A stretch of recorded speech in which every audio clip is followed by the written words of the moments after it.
बिस्मिल्लाहिर्रहमानिर्रहीम जी, कैसे सारे दोस्त।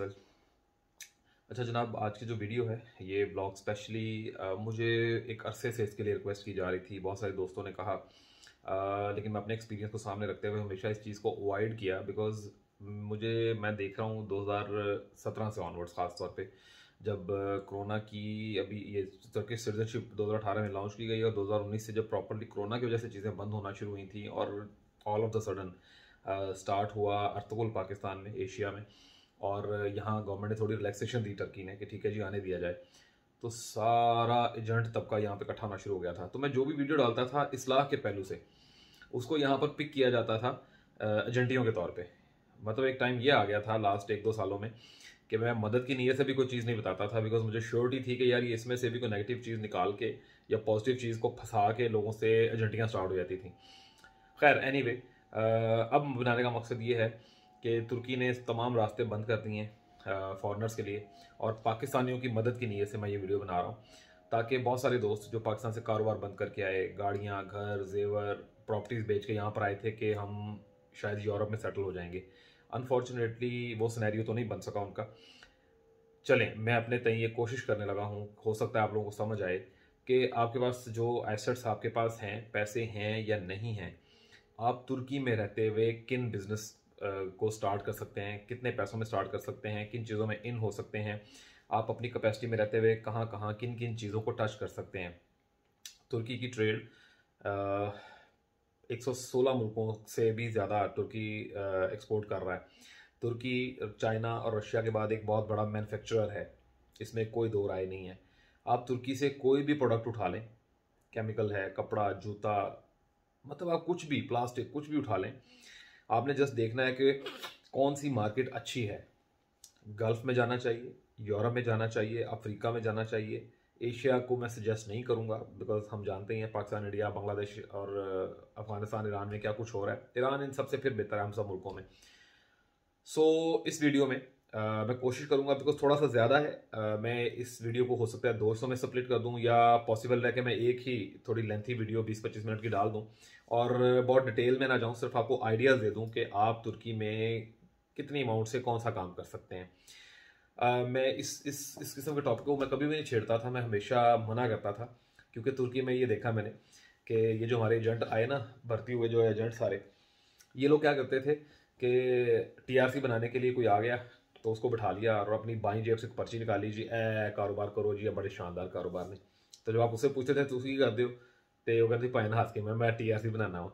तो ये जो टीआरसी बनाने वाला तबका इकट्ठा हुआ ना 2020 से ऑनवर्ड, इसमें अजीब व गरीब रंगीले आए यहाँ पर तुर्की में। हमने जो 2000, मैं अपनी बात करूँ, जो 2014 से 2018 तक का तुर्की एक्सपीरियंस कर रखा है, और 2018 से फिर 2023 तक जो एक्सपीरियंस कर रखा है, ज़मीन आसमान का फ़र्क है। हमने तुर्कों का प्यार भी इंजॉय किया, हमने इनकी हॉस्पिटैलिटी इंजॉय की, हमने, यकीन करें, एक ऐसी लाइफ गुजारी हुई है तुर्की में 2018 तक। ये बहुत प्यार से, बहुत इज्जत से, बहुत रिस्पेक्ट से मिलते थे। ये सुनते ही कि अच्छा ये पाकिस्तानी है, वो गले मिलना, जो इनका स्टाइल है, सर के साथ लगा के चूमना हवाई बोसे, अब वो चीज़ें नहीं रह गई, thanks to our UAE, Pakistan. और जो एजेंट तबका इकट्ठा हुआ ना, ख़ास तौर पे ये ट्रैवल एजेंट्स, इन्होंने बेड़ा गर्क कर दिया यहाँ आके। इन्होंने सारी की सारी लेबर क्लास यहाँ पर भर्ती की। मुझे उनसे कोई लड़ाई नहीं है, मेरे भाई हैं सारे, लेकिन मैं बेइंतहा वीडियो में कह चुका हूँ कि तुर्की लेबर के लिए नहीं है, जॉब्स के लिए नहीं है।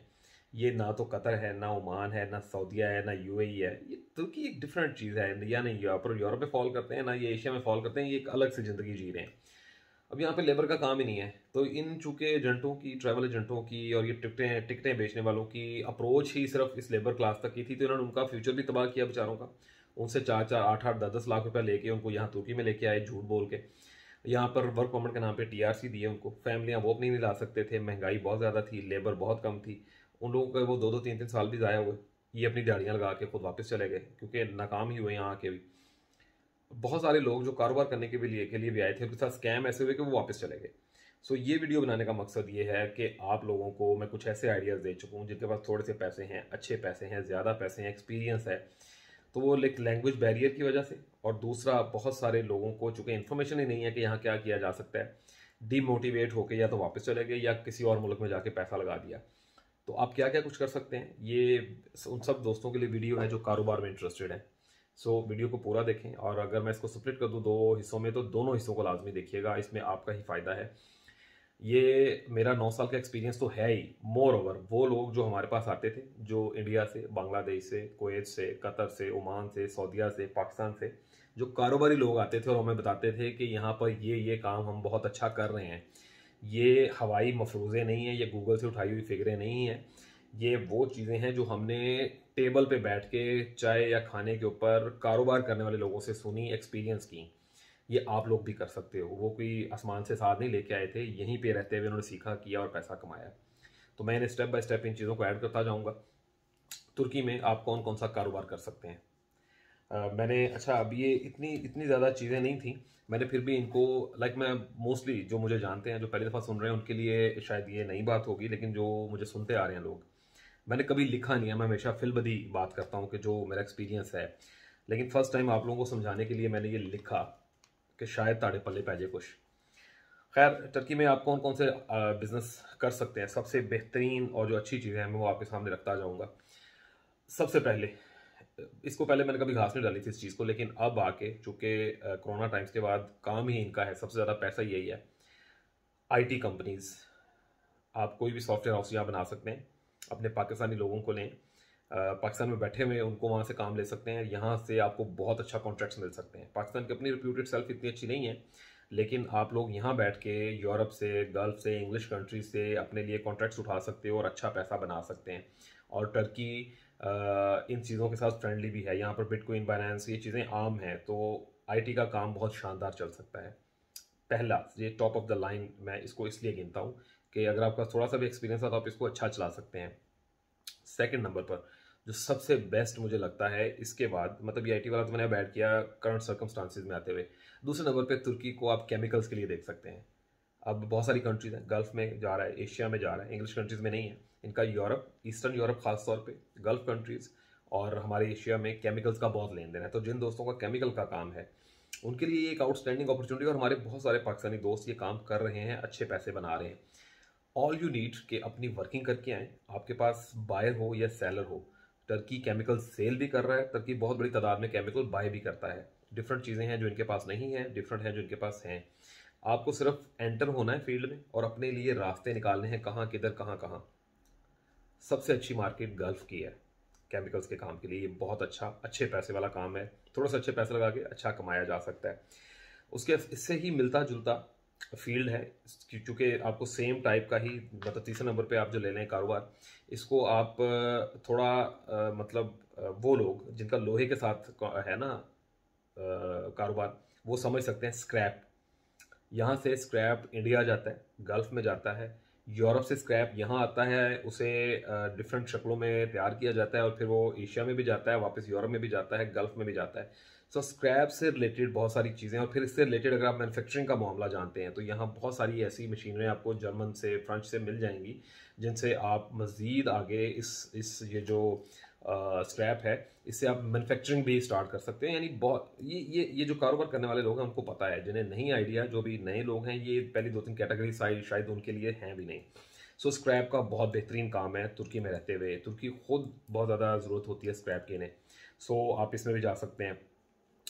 डिपेंड करता है, अगेन वही बात है, डिपेंड करता है कि आप किस तरह से, किस लेवल पे काम कर रहे हैं। चौथी, जो मेरी भी फेवरेट रही है एक टाइम पर, लेकिन चूंकि रियल स्टेट बहुत अच्छा चल रहा था, हम पैसे कमा रहे हैं, तो मैं उसमें बहुत ज़्यादा इन हुआ नहीं। 2016-17 में मैंने ये काम किया था कराची के एक पार्टी के साथ, और मैंने अच्छे पैसे बनाए थे। यूज्ड मशीन्स, आप यूरोप से, ख़ास तौर पे जर्मनी से, लग्जमबर्ग से आप यूज्ड मशीनें उठाएं। अब इसके लिए आपके ऑब्वियसली आपके पास अप्रोच होनी चाहिए यूरोप की, यूरोप से और यूके से। ये दो ऐसे सोर्सेज हैं, यूरोप तो पूरा ही आ जाता है ना, जो बड़ी ख़ास तौर पे जो यूरो जोन है, जर्मनी, लग्जमबर्ग, और ये बड़ी कंट्रीज है यूरोप की भी, इनसे आप मशीन्स उठाते हैं यूज्ड। समटाइम ऐसी ऐसी लॉट्स आती हैं कि वो मशीनें जो पाकिस्तान में 1-1, 1.5 करोड़ की बिक रही है, वो आपको 500 यूरो में मिल जाती है वहाँ से, और रिपेयर तक नहीं करना पड़ता। ऐसे मतलब बहुत शानदार आपको कंसाइनमेंट्स उठा लेते हैं वहाँ से, कंटेनर भरे, बेचें, पाकिस्तान में ले जाके इंडिया में कॉन्ट्रैक्ट कर सकते हैं। यानी बहुत सारा काम यूज मशीन को लेके आया। नई तो एक अलग फील्ड है ना, नई के लिए तो बहुत ज़्यादा पैसा चाहिए, लेकिन उसमें भी ऑब्वियसली पैसा है। मैंने जो किया था तो यूज़ मशीन में किया था, डिफरेंट चीज़ें थी और मैंने अच्छे पैसे बनाए, लेकिन because at that time that was not my cup of T. मैंने एक मेरा चांस लगा, मैं वहाँ गया और मैंने वहाँ से मुझे कंसाइनमेंट मिली, समझ आई, वो मैंने फ़ौरन पैसे फेंके, वो चीज़ें उठाई और मुझे लकीली वेरी फर्स्ट वीक में कराची में क्लाइंट मिल गया और मैंने वो गो थ्रू कर दिया और मैंने 4 पैसे बना लिए। लेकिन अगर मेरा अपना बिजनेस होता, अपना सेटअप होता, गोडाउन होता, मैं वहाँ ले जाता, उन्हें रिफर्बिश करता, पैक करता और मैं उन्हें तगड़े 3 गुना ज़्यादा रेट पे भी बेच सकता था। इस तरह की बहुत सारी चीज़ें, मशीनरी जो है आपको मिल जाती हैं। इसके बाद सबसे सॉलिड जो काम है, ये हमारे किसान भाई, मेरे पेंडे भरा, ऑर्गेनिक फार्मिंग या सिंपल फार्मिंग, आप दोनों को, आप मतलब इसको मैं खींचना चाहूँ वीडियो तो मैं जितना मर्जी लंबा ले जाऊँ, लेकिन इस टाइम तुर्की में सबसे जो शानदार काम आप कर सकते हो, इनकी जो ज़मीन है, जो सॉइल है, इतनी शानदार और इतनी ज़रखेज़ है कि आप इससे अच्छे तगड़े पैसे कमा सकते हैं ऑर्गेनिक फार्मिंग करके। मेरे पास बहुत सारे क्लाइंट्स आए हैं कनाडा से, ख़ास तौर पे हमारे बंगाली भाई। कनाडा से मेरे पास फैमिलीज आई हैं, कराची की 2 फैमिलीज आई हैं, इन्होंने यहाँ पर ज़मीन खरीदी और ऑर्गेनिक फार्मिंग स्टार्ट की हुई है। 2 साल हो गए हैं और कमिंग मंथ्स में या सालों में ये लोग कमाना शुरू करेंगे और तगड़ा कमाना शुरू करेंगे, बिकॉज एज यू नो आने वाले सालों में बहुत ज़्यादा जो काम है, कमाई जो है वो इन ऑर्गेनिक फार्मिंग और ऑर्गेनिक जो फ्रूट सब्जियां इनके ऊपर होगी। बिल गेट्स, दुनिया का अमीर तरीन आदमी, जेफ बेजोस, दुनिया का अमीर तरीन आदमी, एक ये जो अमेजोन, इन लोगों ने बहुत बड़ी नंबर की ज़मीन यहाँ बाय की है। मार्क जकरबर्ग, यानी ये वो लोग हैं, इन मतलब इस तरह के लोग हज़ारों एकड़ के हिसाब से यहाँ पर ज़मीन बाय कर रहे हैं और ऑर्गेनिक फार्मिंग में चले गए हैं, तो इट मीन्स कि यहाँ स्कोप है, फ्यूचर है। अब इसी से ही हम रिलेट करते हैं छठी चीज़ जो है फार्मिंग, ऑर्गेनिक नहीं, सिंपल फार्मिंग। अब इसमें आप कैटल फार्मिंग ले लें, इसमें आप फ्रूट फार्मिंग ले लें, वेजिटेबल फार्मिंग ले लें, मिल्क फार्मिंग ले लें, मतलब इतनी इतनी वास्ट फील्ड है ये और इंतहाई सस्ती जगह मिल जाती हैं। पाकिस्तानी चंद करोड़ों में भी एक अच्छा सेटअप बना सकते हैं आप यहाँ पे। आपको इस फील्ड का नॉलेज हो, आपको प्रॉपर हॉनर हो, यहाँ पे आके आप थोड़ी सी लैंग्वेज सीखें या ट्रांसलेटर अपने साथ लें, चीज़ों को कन्वर्ट करना शुरू करें अपने एक्सपीरियंस को यहाँ के माहौल के अकॉर्डिंगली, और फिर आप देखें कि आप कैसे बूस्ट करते हैं बिजनेस को। फ्रूट फार्मिंग में हमारे एक बड़े अच्छे दोस्त, मैं नाम नहीं लूँगा, वो कनाडा से आए, उन्होंने ज़मीन खरीदी, अपना स्टार्ट किया। फिर एक और क्लाइंट मेरे आए, उनका बेसिकली तो आईटी से रिलेटेड काम था, लेकिन उन्होंने भी आके ज़मीन खरीदी और फार्मिंग स्टार्ट की। ये 3-4 एग्जांपल ऐसी हैं जिन्होंने अपने पैसे पहले 3 साल में पूरे कर लिए, यानी 15-20 लाख लेरा लगाया था। अभी तो खैर बहुत महंगा हो गया मामला, बिकॉज आज से 2-3 साल पहले डॉलर तुर्की में 3, 3.5 से 6 की रेंज में था। अभी डॉलर इस प्राइस पे है तो आपको ज़्यादा पैसा खर्चना पड़ता है तुर्की में। डॉलर ऊपर जाने से कीमतें भी ऊपर गई हैं, लेकिन सम हो इतने पैसे सबके पास हैं कि ये ऑर्गेनिक फार्मिंग में, फ्रूट में, कैटल फार्मिंग में, मिल्क फार्मिंग में आप प्रॉपरली इन्वेस्टमेंट्स कर सकते हो और अच्छा पैसा जोड़ सकते हैं। ये इस तरह की चीज़ें जो सारे ही दोस्त कर सकते हैं जिनके पास पैसे हैं प्लस एक्सपीरियंस हो। इसी लिस्ट में जिसको हमारे पाकिस्तानी आते ही ना, पाकिस्तानी, इंडियन, अफगानी सारे ही आते ही सबसे पहले शोर बजाते हैं गवर्नमेंट का बड़ा काम है। मेरी लिस्ट में ये 7वें 8वें नंबर पे है। गारमेंट्स के लिए इसमें पोटेंशियल तो बहुत है, लेकिन इसके लिए वॉल्यूम और मेहनत ज़्यादा है। आपको डिफरेंट कंट्री में जाना पड़ेगा, आपको माल पूरा उठाना पड़ेगा, आपको आगे सोर्सेज निकालने पड़ेंगे और ये एक टाइम टेकिंग चीज़ भी है और इसमें लॉस के चांसेस भी हैं। Somehow I don't know ये बात करनी चाहिए या नहीं करनी चाहिए, लेकिन टर्की में क्वालिटी, डॉलर ऊपर जाने से क्वालिटी काफ़ी हद तक नीचे भी आई है। सो अच्छी क्वालिटी के लिए आपको थोड़ा पे भी एक्स्ट्रा करना पड़ेगा। अच्छा, अब गारमेंट्स में भी मेरी प्रायोरिटी 2 चीज़ों पे रही है जब मैंने वर्किंग की थी, और मैंने इसमें थोड़ा सा काम किया था, लेकिन अल्हम्दुलिल्लाह उसमें भी कमाया था। जो किड्स गारमेंट है, टॉप ऑफ द लाइन है वर्ल्ड में। ये बहुत ज़्यादा पसंद की जाती है, डिज़ाइन भी, प्राइस की वजह से भी, फैब्रिक भी, और डिज़ाइनिंग तो लेवल है ना इनका। और प्लस दूसरे नंबर पे इनकी स्पोर्ट्स गारमेंट्स पूरी दुनिया में जाती है। जैसे सारा फुटबॉल मशहूर है ना, तो इनकी स्पोर्ट्स गारमेंट पूरी दुनिया में जाती है। डिपेंड करता है, देखना ये बहुत सारी चीज़ें हैं, लेकिन आप किस तरह, अब आप किस तरह से इसको लेके चल रहे हैं, उन चीज़ों के हिसाब से साथ साथ फिर आप चलते हैं। इसके बिल्कुल साथ ही जो रिलेट करती है फील्ड, शू मैन्युफैक्चरर्स हैं या शू इंडस्ट्री जो है, अब यहाँ से ए क्वालिटी, ओरिजिनल, 3 कॉपी, मतलब अपना डिज़ाइन करवा के आप कुछ भी इनको दें। तुर्की के जो मैन्युफैक्चरर्स हैं शू इंडस्ट्री के, आप उन्हें सिर्फ एक तस्वीर दिखाएं, उसकी डिटो कॉपी तैयार करके दे देते हैं आपको, आप ओरिजिनल तैयार करवाएं। पाकिस्तान में ये चीज़ें नहीं हैं जो यूरोप में यूज़ होती हैं, जो यहाँ यूज़ होती हैं, यानी गल्फ़ में, एशिया में, अफ्रीका में या तो अमेरिका, कनाडा, स्पेन, इटली, इन मुल्कों, बड़े मुल्कों से ओरिजिनल आता है, या ये मुल्क तुर्की से कॉपी तैयार करवाते हैं। तो ये कॉपी पाकिस्तान में भी चल सकती है, बिकॉज पाकिस्तान में कोई भी 1800-1500 का जो है जॉर्डन का शूज़ नहीं लेगा, लेकिन यहाँ से तुर्की से बनी हुई कॉपी शायद वो आपसे 10-15 हज़ार रुपये में भी ले ले, और कॉस्ट उसकी क्या आती है, 200-300 लिरा। यानी अच्छी कमाई है शू इंडस्ट्री में। जिसका नॉलेज है, इन्फॉर्मेशन, अगेन लैंग्वेज, आपको ज़ुबान आती है तो आप तगड़े पैसे कमा सकते हैं, ज़ुबान नहीं आती तो चीज़ें मुश्किल होती जाएंगी आपके लिए। अब ये बहुत सारे ऐसे कारोबार हैं, आप जैसे जैसे इसमें एंटर होते जाएंगे, आप वर्किंग करते जाएंगे, आपको यहाँ की लोकल मार्केट्स का पता चलेगा, मैन्युफैक्चरर जहाँ बैठे हैं उन मार्केट्स का पता चलेगा, किन शहरों में, किन पोर्ट्स के पास कौन सी कारोबार, कौन सी चीज़ें हैं। ये वर्किंग करनी पड़ेगी आपको, कुछ भी हलवा प्लेट में पका हुआ नहीं मिलेगा। अब 90% पाकिस्तानी कनाडा के पीछे दौड़ रहे हैं, और 90% ही रेशो है वहाँ पर रिजेक्शन की, और जो पहुँच भी रहे हैं उनमें से भी 50% को वो डिपोर्ट कर रहे हैं, उल्टे सीधे जवाब देते हैं वहाँ पर। तो लकीली वो लोग सिर्फ कनाडा एंटर कर पा रहे हैं जिनका एक्सपीरियंस है, बैंक स्टेटमेंट्स अच्छी हैं, और ट्रैवल हिस्ट्री अच्छी है। अदरवाइज खालाइदा वाड़ा नहीं है कनाडा। सो छोटी स्टेट्स में, छोटी कंट्रीज में अपॉर्चुनिटीज़ ज़्यादा होती हैं, ये समझें इस बात को। नेक्स्ट है जी मेरा फेवरेट, जो कि मेरी फील्ड है, कंस्ट्रक्शन और रियल एस्टेट। ये तगड़े पैसों वाले बंदे का काम है। पाकिस्तान से आपने इंडस्ट्रियाँ बंद की हैं, सारा कुछ है, रियल एस्टेट बंद है, लेकिन जैसे ही आप तुर्की में आते हैं तो आपको नज़र आता है यार ये तो इट्स काइंड ऑफ रियल्टर्स जन्नत। मतलब आप आज एक जगह लें, बिल्डिंग बनाएं, बिल्डिंग अभी आधी बनी होगी, सेल हो चुकी होगी, वहाँ के लोकल, उस मोहल्ले के लोग आपसे ले लेंगे। बड़ा प्रोजेक्ट बन तो जाहिर बात है जो बाहर से आएगा वो नहीं कर पाएगा, because it needs million of dollars. छोटी बिल्डिंग लें 200-300 स्क्वायर मीटर की, डबल चिफ्टली बोलते हैं, डबल बिल्डिंग बनाएं, इसके ऊपर 15 से 20 अपार्टमेंट्स निकलेंगे। आपकी कॉस्ट पहले 12-14 यूनिट्स में से ख़त्म हो जाएगी, और बाकी 6-8-10 यूनिट्स आपका मुनाफा है। डिपेंड करता है कि आप क्या बना रहे हो। और फिर रियल स्टेट, छोटे यूनिट्स लें, पुराने यूनिट्स लें, रेनोवेट करें, बेचें, यानी मतलब बहुत काम है यार। आप आके यहाँ एजेंटों के हाथ लुट के फुट के, यार लैंग्वेज नहीं आ रही, मेरे जैसा कोई नौटंकी बात साथ मिलाया, पैसे डबोए और चले गए। इसके अलावा भी काम किया जा सकता है। डिपेंड करता है, अगेन चीज़ ये है कि आपकी स्ट्रेंथ क्या है काम की, उसके ऊपर लाइक करना पड़ेगा आपको। अब अच्छा, मुझे एक दोस्त ने कहा जी पायन तुसी कोई स्टूडियो बनाओ जी, किसी अच्छी जी। भाई मेरे पास नेचुरल बकवास है, मैं घर का जो कोना खाली होता है, आज बेगम ने कहा जी वहाँ नहीं बैठना, मैं यहाँ बैठ गया। ऑफिस में नहीं बैठे, बाहर बैठे हुए, मतलब मुझे, मैं एजेंटियाँ करने नहीं बैठा हुआ, मकसद बताने का था। ये बात करते करते मेरे जहन में आया कि मैं आज कर देना भी नुक्कड़ से बैठा हुआ। तो वो मकसद है आपको एजुकेट करना। अगर मैंने कुछ हासिल किया यहाँ आके, अगर मेरे पास कुछ एक्सपीरियंस है, मेरी वजह से अगर कोई कुछ कमाना शुरू कर देगा, किसी का अच्छा बिजनेस होगा और उसमें कुछ 4 लोगों की मदद करेगा, तो अल्टीमेटली अल्लाह की तरफ से मेरे लिए भी कुछ ना कोई अच्छी उसमें अच्छाई आ जाएगी इंशाल्लाह ताला।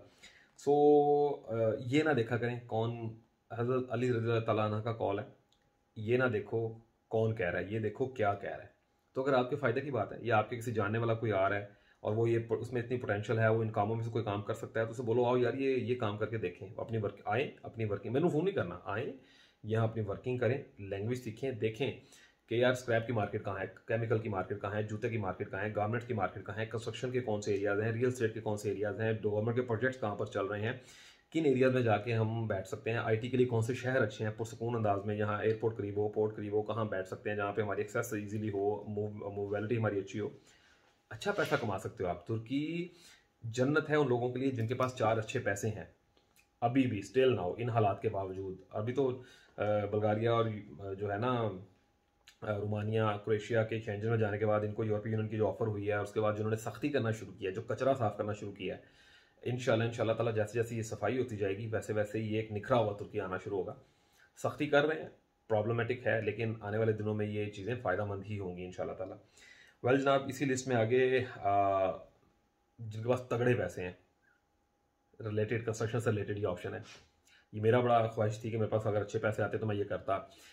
अगर पाकिस्तान, इंडिया, बांग्लादेश, मतलब जो मेरे हमजुबान मुल्कों के लोग हैं, तुर्की में आप छोटे शहरों में, बड़े शहरों में, आउटस्कर्ट्स में इस्तांबुल के जाके अच्छी ज़मीन लेके विलास कॉन्सेप्ट स्टाइल में कॉलोनीज काटें, मतलब डंके की चोट पे कहता हूँ, ठकाठक बिकेंगे और अच्छा मुनाफा होगा। यहाँ पर लोग रहते हैं 50 से 70 स्क्वायर मीटर के अपार्टमेंट में, उतने ही पैसों में अगर उन्हें आप 1 घंटे की ड्राइव के ऊपर एक छोटा विला दे देंगे ना, तो वो ऐसे बिकेगा।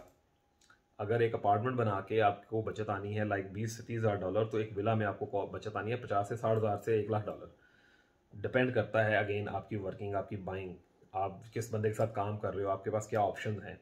ये बहुत शानदार चीज़ है रियल स्टेट में, विलास कंस्ट्रक्शन, ये मतलब टॉप ऑफ द लाइन है मेरी तरफ से। उसके बाद आप ये वो लोग जो थोड़े करू हैं, जुगाड़िए, ये अगली दो चार जो हैं ये उनके लिए हैं कि इलेक्ट्रॉनिक्स, यहाँ पर आप आके इलेक्ट्रॉनिक्स का सर्विस सेंटर बना सकते हैं गल्फ़ की तरह। तुर्की में, ये सुन के बड़ी मज़ा आएगा आप लोगों को, तुर्की में रिपेयरिंग का काम नहीं है।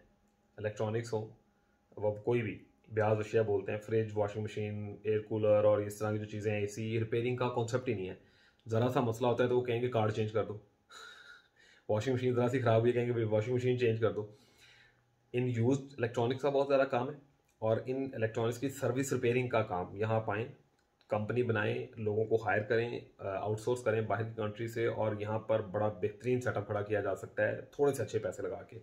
हाँ, एक चीज़ डिस्टर्ब करेगी कि उस सेटअप में आप फॉरेनर्स जो हैं, क्योंकि यहाँ के लोगों को तो काम आता नहीं है ये वाला, तो आप पाकिस्तान से, इंडिया से ये जो टेक्नीशियंस लेके आएंगे उनको आप यहाँ पर लीगलाइज कैसे करेंगे। ये एक छोटी सी चीज़ आप हल करने के बाद अपनी कंपनी के ऊपर आप अच्छे पैसे बना सकते हैं इस सेक्टर में भी। टॉयज़ मार्केट, तुर्की में टॉयज़ नहीं है जी।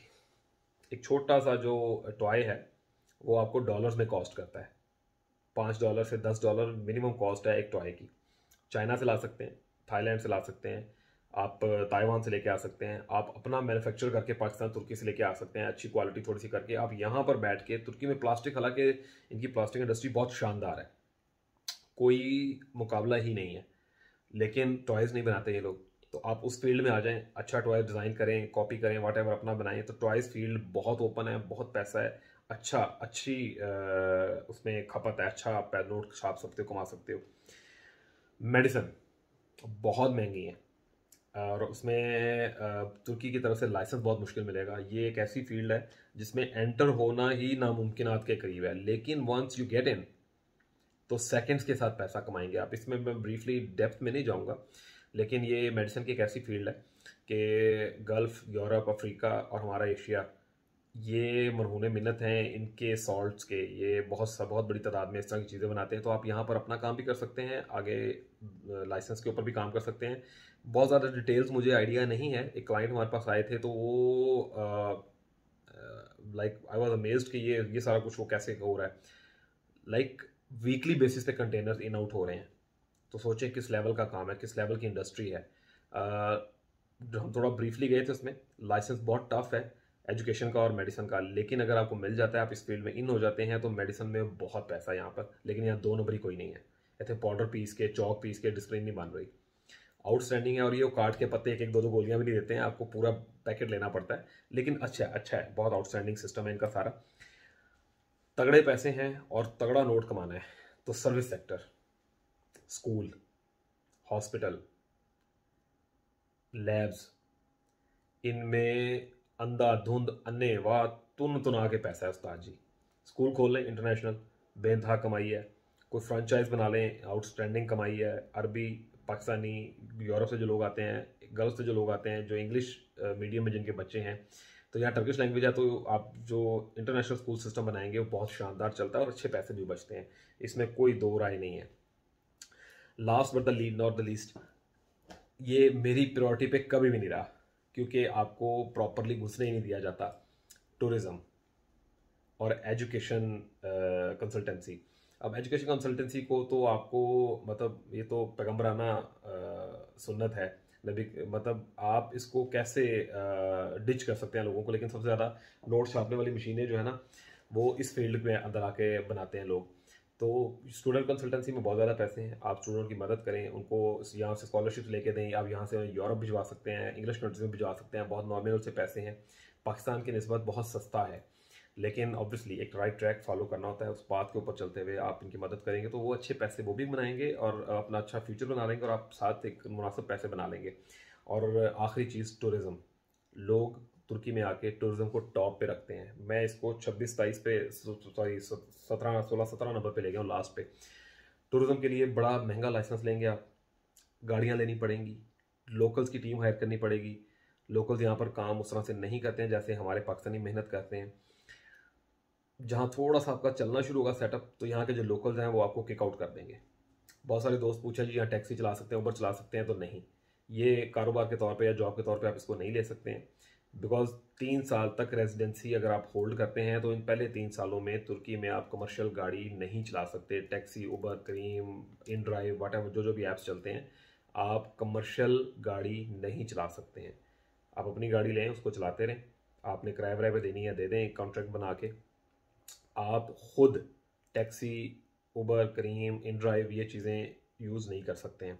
अच्छा, ये मैंने जो 15-17 चीज़ें निकाली, ये वो हैं जिनके बारे में मुझे इन्फॉर्मेशन है, नॉलेज है, मार्केट कहाँ है कहाँ नहीं है, किस तरह से करेंगे, कंपनी फॉर्मेशन करेंगे, कैसे करेंगे, किन चीज़ों का लाइसेंस लेना पड़ेगा, किन का नहीं लेना पड़ेगा। तो पहले मैंने पूरी डिटेल देखी, मैंने देखा कि हाँ ये फॉरेनर्स कर सकते हैं, उस पर मैंने थॉरोली थोड़ा देखा। फिर मैंने इन चीज़ों की वीडियो तक मैं पहुंचा कि अच्छा यार ये करना चाहिए। इन 2 पेजेस को लिखने के लिए मुझे हफ्ते से 1.5 हफ्ता लगा। पहले मैंने उन लोगों से रब्ता किया जो मेरे पुराने क्लाइंट्स हैं कि यार अगर मैं ये वीडियो बनाऊं तो क्या आपकी तरफ से मदद मिलेगी। तो मोस्टली ने ये कहा कि यार अगर कोई पूछेगा तो हम बता देंगे, लेकिन ये नहीं हो सकता कि आप मुझे फ़ोन करें जी फला ये मैं ये काम करता हूँ तो मुझे इस बंदे का नंबर दे दें। भाई ऐसे नहीं है, पहले आप अपना देखें, अपनी कैपेसिटी में देखें। कुछ हो सकता है जब आप कर रहे होंगे तो ऑब्वियसली ये ऐसे लोग हैं जो आपकी मदद भी करेंगे इंशाल्लाह ताला, लेकिन हवाई फायर नहीं मारेगा कोई भी ना। सो तुर्की बहुत शानदार डेस्टिनेशन है अगर आप कारोबार करने के लिए आना चाहते हैं। तुर्की में आके अगर आपने नौकरियां ढूंढनी है, अगर आपने एजेंटियां करनी है, तो this is not your cup of T. इस कमरी पाकिस्तानी है, इस कमरी यूए ही है, सऊदीया ही है। इतने रंगबाजियां तो एजेंटियां नहीं चलनियाँ हूँ। दुआओं में याद रखें। अगर इनसे रिलेटेड आपको कोई इन्फॉर्मेशन मज़ीद चाहिए तो मैं नीचे ईमेल एड्रेस दे दूंगा, मेल करें। व्हाट्सएप पे अगर किसी ने कॉल करनी है, कॉल नहीं करें, व्हाट्सएप पे एक मैसेज छोड़ दें, वॉइस नोट छोड़ दें। मुझे पास जब टाइम होता है मैं उसको डिटेल रिप्लाई कर देता हूँ, लेकिन ये लंबी लंबी कॉल्स करके प्लीज़। अल्लाह हाफिज़।